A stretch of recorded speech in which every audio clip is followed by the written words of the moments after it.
All right, guys, so my Chauvet 4-bar USB light stand is ready to go. I'm going to plug it in. Got the lights dim so you guys can really get the full spectrum of this light.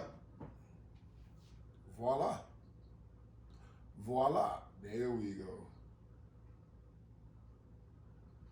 Nice bright lights. Got the foot switch. I haven't put that together yet, but I'm pleased. Ooh, yeah. Never looked directly into them. Jesus. I'll turn them down. I don't want to blind nobody out there. But literally, as soon as I plug them in, they're ready to go. For what I do with karaoke, it's real easy for me to just have this setting and the factory default setting and nothing else, you know. You just need some lights. And then look, it does its own color scheme. But if you wanted to, you know, do your own, it comes with a foot pedal for you to be able to do it on your own. And then it also comes with a remote.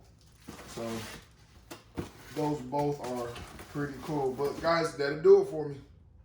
Until next time, peace.